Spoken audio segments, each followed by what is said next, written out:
അസ്സലാമു അലൈക്കും dear friends. ഇന്നത്തെ നമ്മുടെ സ്പെഷ്യൽ നിങ്ങൾ ആരും ഇതുവരെയും ട്രൈ ചെയ്ത് നോക്കിയിട്ടില്ലാത്ത ഒരു അടിപൊളി വെറൈറ്റി റെസിപ്പിയാണ്. നമ്മുടെ ഈ വീഡിയോ കണ്ടുകൊണ്ടിരിക്കുന്ന സമയത്ത് നിങ്ങൾക്ക് ഇഷ്ടപ്പെടുകയാണെങ്കിൽ ഒന്ന് ലൈക്ക് ചെയ്തേക്കണേ. അതുപോലെ തന്നെ നമ്മുടെ ഈ ചാനൽ ആദ്യമായിട്ട് കാണുന്നവരും ഇതുവരെയും സബ്സ്ക്രൈബ് ചെയ്യാത്തവരും പ്ലീസ് ഒന്ന് സബ്സ്ക്രൈബ് ചെയ്തേക്കണേ. ഞാനിടുന്ന വീഡിയോസ് ഉടനടി കിട്ടുന്നതിനായി സബ്സ്ക്രൈബ് ബട്ടന്റെ തൊട്ടടുത്ത് കാണുന്ന ബെല്ലൈക്കൺ കൂടി ക്ലിക്ക് ചെയ്തിട്ട് ഓൾ എന്ന ഓപ്ഷൻ എനേബിൾ ചെയ്യാനും മറക്കല്ലേ. ആദ്യം തന്നെ ഇതിനായിട്ട് ഒരു മിക്സിയുടെ ചെറിയ ജാറിലേക്ക് 250 ml കപ്പിന് അര കപ്പ് നിലക്കടല ഇട്ട് കൊടുത്ത് ചെറുതായിട്ടൊന്ന് പൊടിച്ചെടുക്കാം. ഒരുപാട് തരികളോട് കൂടി പൊടിക്കാതെ ചെറിയ ചെറിയ തരികളോട് കൂടി ഒന്ന് പൊടിച്ചെടുക്കാം. അപ്പം ഈ ഒരു രീതിക്ക് വേണം പൊടിച്ചെടുക്കാനായിട്ട്. ഇത് നമുക്ക് മാറ്റി വെക്കാം. ഇനി നിലക്കടല പൊടിച്ചെടുത്ത അതേ ജാറിൽ തന്നെ 250 ml കപ്പിന് ഒരു കപ്പ് എള്ളിട്ട് ഒന്ന് പൊടിച്ചെടുക്കാം. അപ്പം നിങ്ങൾക്ക് വെള്ള എള്ള് ഇല്ലാന്നുണ്ടെങ്കിൽ കറുത്ത എള്ളെടുത്താലും മതി. അഥവാ നിങ്ങളുടെ കയ്യിൽ എള്ള് ഇല്ലാന്നുണ്ടെങ്കിൽ നമ്മൾ ഒരു കപ്പ് നിലക്കടല എടുത്തിട്ട് ജസ്റ്റ് നേരത്തെ പൊടിച്ചതുപോലെ ഒന്ന് ചെറിയ തരികളോടുകൂടി ഒന്ന് പൊടിച്ചെടുക്കുക. എള്ളുണ്ടെന്നുണ്ടെങ്കിൽ എള്ള് ഇതുപോലെ ഒന്ന് പൊടിച്ചെടുക്കുക. ഇപ്പൊ എള്ളും പൊടിച്ചെടുത്തിട്ടുണ്ട്. എള്ള് ഇതുപോലെ ചെറിയ ചെറിയ തരികളോട് കൂടി ജസ്റ്റ് ഒന്ന് പൊടിച്ചെടുത്താൽ മതി. ഒരുപാട് പൗഡർ പരുവത്തിൽ പൊടിച്ചെടുക്കേണ്ട ആവശ്യമില്ല. ഇത് നമുക്ക് മാറ്റിവെക്കാം. എള്ള് പൊടിച്ചെടുത്ത അതേ ജാറിൽ തന്നെ 250 ml കപ്പിന് ഒരു കപ്പ് റവ ഇട്ട് കൊടുക്കാം. വറുത്തതോ വറുക്കാത്തതോ ഏത് റവ വേണമെങ്കിലും എടുക്കാവുന്നതാണ്. ഇനി റവ നല്ലതുപോലെ ഒന്ന് പൊടിച്ചെടുക്കാം. എത്രത്തോളം നമുക്ക് പൊടിച്ചെടുക്കാൻ പറ്റുന്നുവോ അത്രത്തോളം നല്ല ഫൈൻ പൗഡറായിട്ട് പൊടിച്ചെടുക്കുക. അപ്പൊ നല്ല ഫൈൻ പൗഡറായിട്ട് പൊടിച്ചെടുത്ത റവ ഒരു പാത്രത്തിലേക്ക് ഇടാം. റവ അളന്നെടുത്ത അതേ കപ്പിന്റെ അളവിൽ തന്നെ 250 ml കപ്പിന് ഒരു കപ്പ് ഗോതമ്പ് പൊടിയും കൂടി ഇട്ട് കൊടുക്കുക. ഇനി ഇതിലേക്ക് 250 ml കപ്പിന് ഒരു കപ്പ് മൈദയും കൂടി ഇട്ട് കൊടുക്കുക.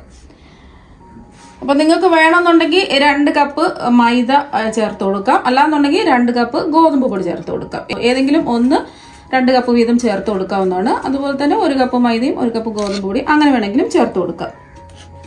നമ്മളിതിൽ റവ ചേർത്ത് കൊടുത്തത് നല്ല ക്രിസ്പി ആയിട്ട് കിട്ടുന്നതിന് വേണ്ടിയിട്ടാണ്. ഇനി ഇതിലേക്ക് ആവശ്യത്തിനുള്ള ഉപ്പ് ചേർത്ത് കൊടുക്കാം. ഞാനിപ്പോൾ 1 ടീസ്പൂൺ ഉപ്പാണ് ചേർത്ത് കൊടുക്കുന്നത്. മാവും ഉപ്പുമായിട്ട് നല്ലതുപോലെ ഒന്ന് മിക്സ് ആയി കിട്ടണം. ഇപ്പൊ നല്ലോണം ഒന്ന് മിക്സ് ആയി കിട്ടിയിട്ടുണ്ട്. ഇനി ഇതിലേക്ക് നല്ലതുപോലെ ചൂടാക്കിയ 3 ടേബിൾ സ്പൂൺ നെയ്യ് ഒഴിച്ചു കൊടുക്കാം. അപ്പൊ നെയ്യ് നല്ല ചൂടാണ്, അതുകൊണ്ട് ഒരു സ്പൂൺ വെച്ച് ആദ്യം ഒന്ന് മിക്സ് ചെയ്യാം.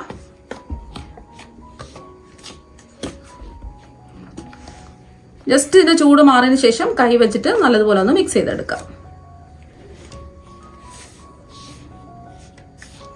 അപ്പൊ മാവ് നെയ്യായിട്ട് നല്ലോണം ഒന്ന് മിക്സ് ആയി കിട്ടിയിട്ടുണ്ട്.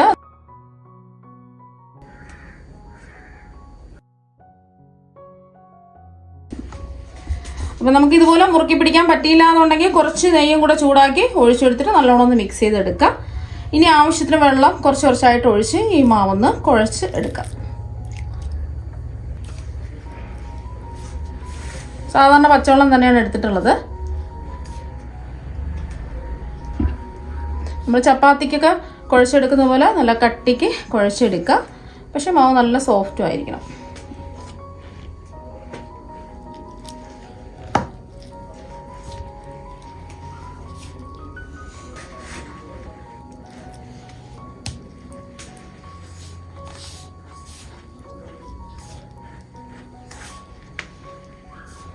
ഇപ്പൊ ഞാനെടുത്ത 1 കപ്പ് വെള്ളം ഫുള്ളായിട്ട് ഒഴിച്ചു കൊടുത്തു. റവ പെട്ടെന്ന് തന്നെ വെള്ളം വലിച്ചെടുക്കും.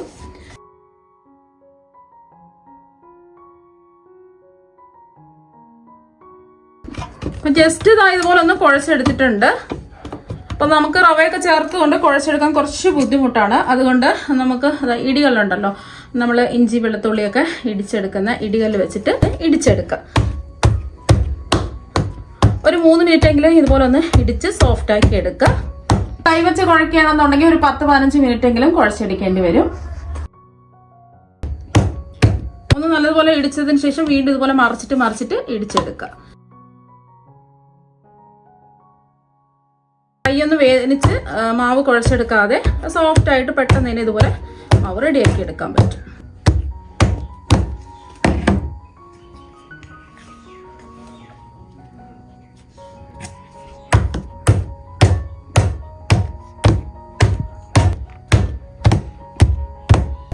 അപ്പോൾ ഒരു 3 മിനിറ്റ് ഇതുപോലെ ഒന്ന് ഇടിച്ച് മാവ് സോഫ്റ്റ് ആക്കി എടുക്കുക. അപ്പോൾ മാവ് നല്ല സോഫ്റ്റ് ആയിട്ട് വന്നിട്ടുണ്ട്. അപ്പോൾ ജസ്റ്റ് ഒന്ന് നമുക്ക് ഉരുട്ടിയെടുക്കാം. മാവ് കണ്ടില്ലേ, നല്ല സോഫ്റ്റ് ആയിട്ടിരിപ്പുണ്ട്. ഇനി മാവ് കുറച്ച് സമയം റെസ്റ്റ് ചെയ്യാൻ വേണ്ടിയിട്ട് മൂടി വയ്ക്കാം. നമ്മൾ മാവ് റെസ്റ്റ് ചെയ്യാൻ വെച്ചിരിക്കുന്ന സമയം കൊണ്ട് ചൂടായി കിടക്കുന്ന ഒരു പാനിലേക്ക് 1 ടേബിൾ സ്പൂൺ നെയ്യ് ഒഴിച്ചൊന്ന് ചൂടാക്കിയെടുക്കാം. ഇപ്പം നെയ്യ് ചൂടായിട്ടുണ്ട്. ഇതിലേക്ക് 2 ടേബിൾ സ്പൂൺ ചെറുതായിട്ട് കട്ട് ചെയ്തെടുത്ത കശുവണ്ടി ചേർത്ത് ഒന്ന് റോസ്റ്റ് ചെയ്യാം. ചെറുതായിട്ടൊന്ന് നിറം മാറുന്നവരെ ഒന്ന് റോസ്റ്റ് ചെയ്തെടുക്കാം.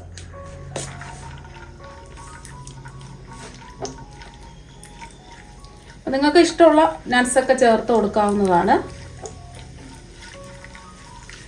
അപ്പൊ ചെറുതായിട്ട് കശുവണ്ടിയുടെ നിറമൊക്കെ ഒന്ന് മാറി വരുന്ന സമയത്ത് ഇതിലേക്ക് 2 ടേബിൾ സ്പൂൺ ഉണക്കമുന്തിരി ചേർത്ത് കൊടുക്കാം. ഞാനിപ്പോൾ 2 കളറിലുള്ള ഉണക്കമുന്തിരിയാണ് എടുത്തിട്ടുള്ളത്. ഏതെങ്കിലും ഒരു കളർ എടുത്താലും മതി.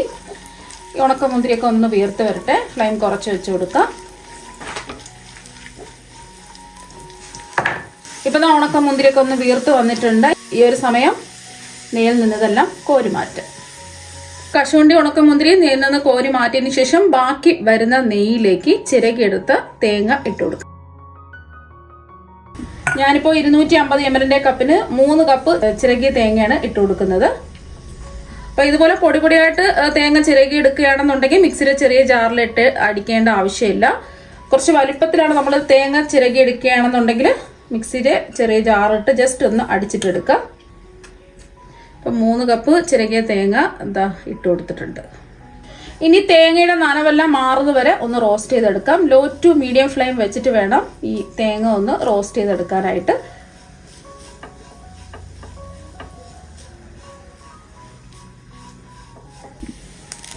ഇപ്പോൾ തേങ്ങയുടെ വെള്ളത്തിന്റെ നനവൊക്കെ പൂർണ്ണമായിട്ട് മാറിയിട്ടുണ്ട്. നല്ലതുപോലെ വെള്ളത്തിന്റെ നനവ് മാറിക്കിട്ടണം. എന്നാൽ മാത്രമേ കുറച്ചധികം ദിവസം ഇത് കേടുകൂടാതെ ഇരിക്കുള്ളൂ. നിങ്ങൾക്ക് ചിരകിയെടുത്ത തേങ്ങയ്ക്ക് പകരം ഡെസിക്കേറ്റഡ് കോക്കനട്ട് ഉണ്ടെന്നുണ്ടെങ്കിൽ ജസ്റ്റ് നെയ്യിലിട്ടിട്ട് ഒന്ന് റോസ്റ്റ് ചെയ്തെടുത്താൽ മതിയാവും. ഒരു 3-4 മിനിറ്റ് ആയിട്ടുണ്ട്. തേങ്ങയെല്ലാം നല്ലതുപോലെ ഡ്രൈ ആയി കിട്ടിയിട്ടുണ്ട്. ഇനി ഇതിലേക്ക് നമുക്ക് പൊടിച്ചു വെച്ചിരിക്കുന്ന നിലക്കടല ചേർത്ത് കൊടുക്കാം. അതുപോലെ തന്നെ ഇതിലേക്ക് നമ്മൾ എള്ള് പൊടിച്ചെടുത്തില്ലേ, അതും കൂടി ചേർത്ത് കൊടുക്കാം. വേണമെന്നുണ്ടെങ്കിൽ 1 ടീസ്പൂൺ നെയ്യും കൂടി ചേർത്ത് കൊടുക്കാം. ഞാനിപ്പോൾ നെയ്യൊന്നും ചേർക്കുന്നില്ല. നെയ്യും കുറച്ച് വെച്ച് കൊടുക്കുക. ജസ്റ്റ് ഒന്ന് 2 മിനിറ്റ് ഒന്ന് ഇളക്കി കൊടുക്കാം. അപ്പോൾ 2 മിനിറ്റ് ഒന്ന് ഇളക്കി കൊടുത്തിട്ടുണ്ട്. ഇനി ഇതിലേക്ക് ആവശ്യത്തിനുള്ള മധുരം ചേർത്ത് കൊടുക്കാം. ഞാനിപ്പോൾ 250 ml കപ്പിന് 1 കപ്പ് പഞ്ചസാരയാണ് ചേർത്ത് കൊടുക്കുന്നത്. ഇതൊരു നോർമൽ മധുരമാണ്. നല്ല മധുരമൊക്കെ വേണമെന്നുണ്ടെങ്കിൽ 1.5 കപ്പ് പഞ്ചസാര വരെ ചേർത്ത് കൊടുക്കാം. പഞ്ചസാര എല്ലാം ഒന്ന് മെൽറ്റായി കിട്ടണം. ഫ്ലെയിം കുറച്ച് തന്നെ വെച്ച് കൊടുക്കുക. പൊടിച്ച പഞ്ചസാര വേണമെന്നുണ്ടെങ്കിലും ചേർത്ത് കൊടുക്കാവുന്നതാണ്. പൊടിച്ച പഞ്ചസാരയൊക്കെ ആണെന്നുണ്ടെങ്കിൽ ഒരു 1.25 കപ്പ് പഞ്ചസാരയൊക്കെ കിട്ടും. നമ്മൾ 1 കപ്പ് പഞ്ചസാര പൊടിക്കുകയാണെന്നുണ്ടെങ്കിൽ. അപ്പോൾ നമ്മൾ പഞ്ചസാരയും കൂടെ ചേർത്ത് 2-3 മിനിറ്റ് ഇളക്കി കൊടുത്തിട്ടുണ്ട്. നമ്മൾ പൊടിച്ചെടുക്കുന്ന പഞ്ചസാരയാണെന്നുണ്ടെങ്കിൽ ജസ്റ്റ് ഒന്ന് ഇളക്കി കൊടുത്താൽ മതിയാവും. അങ്ങനെ നമുക്ക് മധുരം ഒന്ന് ബാലൻസ് ചെയ്യാൻ വേണ്ടിയിട്ട് 2 നുള്ളു ഉപ്പ് ചേർത്ത് ഒന്ന് മിക്സ് ചെയ്യാം. ഇനി ഇതിലേക്ക് ഫ്ലേവറിന് വേണ്ടിയിട്ട് 2 ടീസ്പൂൺ ഏലക്കാപ്പൊടി ചേർത്ത് കൊടുക്കാം. ഞാനിപ്പോൾ പഞ്ചസാരയും കൂട്ടി ചേർത്ത് പൊടിച്ച ഏലക്കാപ്പൊടി ആയതുകൊണ്ടാണ് 2 ടീസ്പൂൺ ചേർത്ത് കൊടുക്കുന്നത്. സാധാരണ പൊടിച്ചെടുത്ത ഏലക്കാപ്പൊടിയാണെന്നുണ്ടെങ്കിൽ ഒരു 1/2 ടീസ്പൂണൊക്കെ ചേർത്ത് കൊടുത്താൽ മതിയാവും. ഒന്ന് മിക്സ് ചെയ്യാം.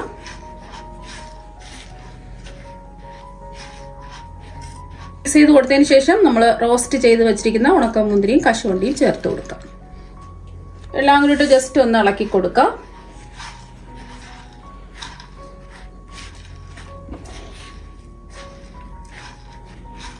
അപ്പോൾ ജസ്റ്റ് ഒന്ന് ഇളക്കി കൊടുത്തിട്ടുണ്ട്. നമ്മുടെ ഫില്ലിങ് അതാ ഇവിടെ റെഡി ആയിട്ടുണ്ട്. ഇപ്പം നല്ല ചൂടാണ്. ചൂട് മാറാൻ വേണ്ടിയിട്ട് വേറൊരു പാത്രത്തിലേക്ക് നമുക്ക് മാറ്റി വെക്കാം. ഇപ്പം നമ്മൾ മാവ് റെസ്റ്റ് ചെയ്യാൻ വെച്ചിട്ട് 1 മണിക്കൂറായി. കണ്ടില്ലേ, മാവ് കുറച്ചും കൂടെ ഒന്ന് സോഫ്റ്റ് ആയിട്ട് ഇതാ വന്നിട്ടുണ്ട്. ഇനി ഇതിൽ നിന്നും കുറച്ച് മാവെടുത്ത് ചെറിയ ചെറിയ ഉരുളകളായിട്ട് ഒന്ന് ഉരുട്ടിയെടുക്കാം.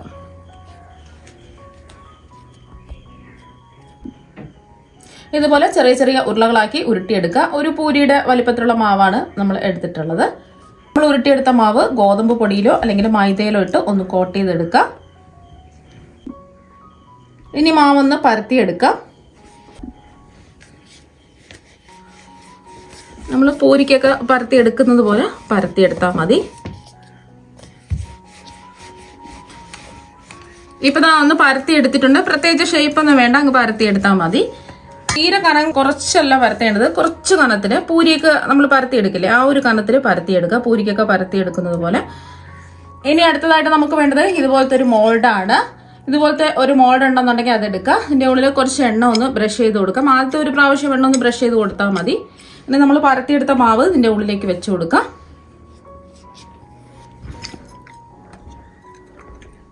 അപ്പം ഇതിൻ്റെ ഉള്ളിലേക്ക് വെച്ച് കൊടുത്തതിന് ശേഷം ഇതിൻ്റെ ചുറ്റിനും വെള്ളം നനച്ചു കൊടുക്കുക. അപ്പോൾ ഇതിന് ചുറ്റും ഇതുപോലെ വെള്ളം തേച്ച് കൊടുക്കുക. ഇനി ഇതിൻ്റെ നടുവിലാണ് നമ്മുടെ ഫില്ലിങ് വെക്കേണ്ടത്. അപ്പോൾ അതാ ഫില്ലിങ് വെച്ച് കൊടുത്തു. നമുക്കിത് ക്ലോസ് ചെയ്യാം. നല്ല ടൈറ്റായിട്ട് ഇതുപോലെ ഒന്ന് അടച്ചു കൊടുക്കുക. ബാക്കി മാവ് നമുക്ക് ഇങ്ങനെ അങ്ങ് എടുത്ത് മാറ്റാം. ഇനി ഓപ്പൺ ചെയ്യാം. ഇപ്പോൾ കണ്ടില്ലേ, അടിപൊളിയായിട്ട് ഇതാ കിട്ടിയിട്ടുണ്ട്. ഒരുപാട് ഫില്ലിങ് വെക്കാതെ ആവശ്യത്തിന് മാത്രം വെച്ച് കൊടുക്കുക. അല്ലാന്നുണ്ടെങ്കിൽ നമ്മൾ എണ്ണയിലിട്ട് ഫ്രൈ ചെയ്യുന്ന സമയത്ത് ഇത് പൊട്ടി എണ്ണയിലേക്ക് വീഴും. അപ്പോൾ ഈ ഒരു രീതിക്ക് റെഡിയാക്കി എടുക്കുക. ഇതൊന്ന് പരത്തിയെടുക്കാം. മൈദയിലോ ഗോതമ്പിലോ ഒന്ന് കോട്ടയതിന് ശേഷം സാധാരണ നമ്മൾ നേരത്തെ പരത്തിയതുപോലെ അങ്ങ് പരത്തിയെടുക്കുക. ഇത് കുറച്ച് റൗണ്ട് ഷേപ്പിൽ വേണം പരത്തിയെടുക്കാൻ. ഇപ്പം അതാ ഒന്ന് പരത്തിയെടുത്തിട്ടുണ്ട്. ഇനി ഇതിൻ്റെ നടുവിലായിട്ട് നമ്മുടെ ഫില്ലിങ് വെച്ച് കൊടുക്കാം.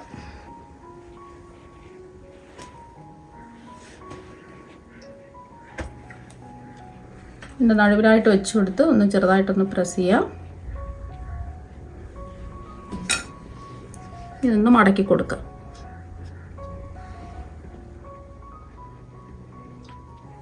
കൈ വെച്ചിട്ട് ഇതുപോലെ ഒന്ന് പ്രസ് ചെയ്ത് കൊടുക്കുക. നല്ലതുപോലെ ഒന്ന് പ്രസ് ചെയ്ത് കൊടുക്കണം.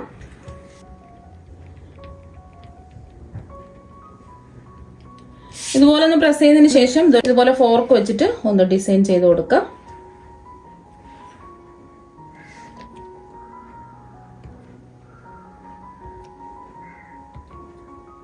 ഇതുപോലെ നല്ലോണം പ്രസ് ചെയ്ത് ഡിസൈൻ ചെയ്ത് കൊടുക്കുക.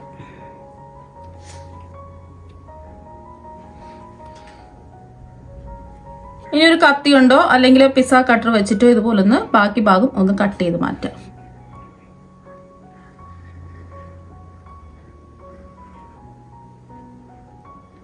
അപ്പം ഞാൻ കുറച്ച് വലിപ്പത്തിലാണ് ചെയ്തിട്ടെടുത്തത്. അപ്പോൾ നിങ്ങൾ ചെയ്യുമ്പോൾ കുറച്ച് വലിപ്പം കുറച്ച് ചെറുതായിട്ട് ചെയ്തിട്ടെടുക്കാം.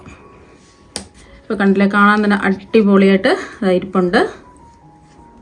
ഇതുപോലെ വേണമെന്നുണ്ടെങ്കിൽ ഇങ്ങനെ ചെയ്തിട്ടെടുക്കുക. അല്ലാന്നുണ്ടെങ്കിൽ നമുക്ക് മോൾഡ് ഉണ്ടെന്നുണ്ടെങ്കിൽ അതിൽ വെച്ചിട്ട് റെഡിയാക്കി എടുത്താലും മതി. ഇതുപോലെ ഷേപ്പ് ചെയ്തെടുത്ത ഓരോന്നും ചൂടായി കിടക്കുന്ന എണ്ണയിലേക്ക് ഇട്ട് കൊടുക്കുക. എണ്ണ അങ്ങ് ഒരുപാട് ചൂടാവരുത്, ഒരു മീഡിയം ചൂട് മാത്രമേ ആവാൻ പാടുള്ളൂ. മീഡിയം ഫ്ലെയിം വെച്ച് കൊടുക്കുക.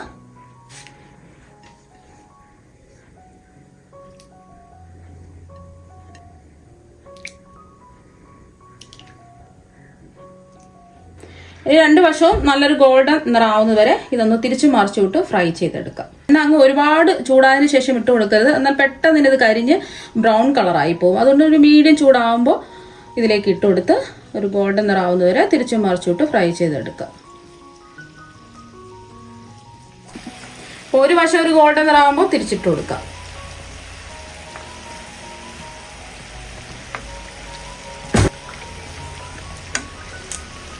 ഈ വശവും നല്ലൊരു ഗോൾഡൻ നിറാവട്ടെ.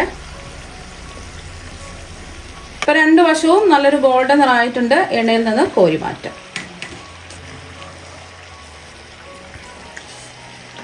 ഇപ്പൊ എണ്ണയിൽ നിന്ന് കോരി മാറ്റിയിട്ടുണ്ട്. ഒട്ടും തന്നെ എണ്ണയൊന്നും കുടിച്ചിട്ടില്ല.